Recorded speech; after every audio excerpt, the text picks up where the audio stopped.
అట్టు తినేసి మళ్ళా పొయ్యి దగ్గరికి వచ్చా. ఈ వేరుశనగ గుళ్ళు సెగ లేకుండా ఉంచా కదా, అందుకని మాడలేదు చక్కగా, ఇలా ఉన్నాయి. ఇప్పుడైతే కాస్త పుల్లల లోపలికి తోసి మళ్ళీ మంట పెట్టాను. ఇంకా ఇప్పుడు దగ్గరుండి కలుపుతా వేయించేసి దించుతా.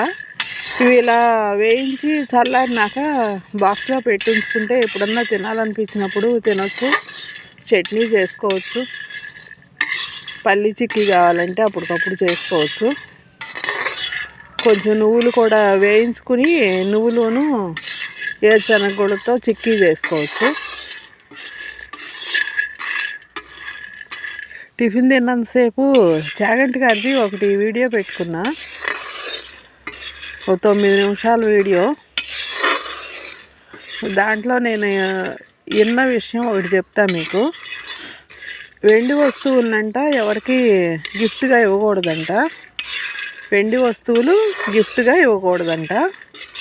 నాకైతే తెలియదు ఇంతకుముందు ఈ విషయం. మామూలుగా కాస్త కలిగిన కుటుంబాలు వాళ్ళు ఇస్తూ ఉంటారు కదా వెండి వస్తువులు. ఈరోజే తెలిసింది నాకు ఈ విషయం. అయితే బంగారం అన్నా ఇవ్వచ్చంట కొంచెం అయినా సరే, వెండి ఇవ్వకూడదంట. ఇంకా వస్త్రం ఇస్తే మంచిదంట.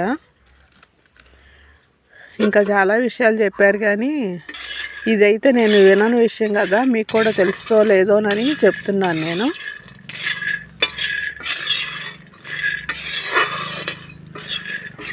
ఇవి వేగాక దించేసి పక్కన పెట్టుకుని ఇంట్లో గ్యాస్ స్టవ్ మీద కొంచెం టీ పెట్టుకుని తాగేస్తాం.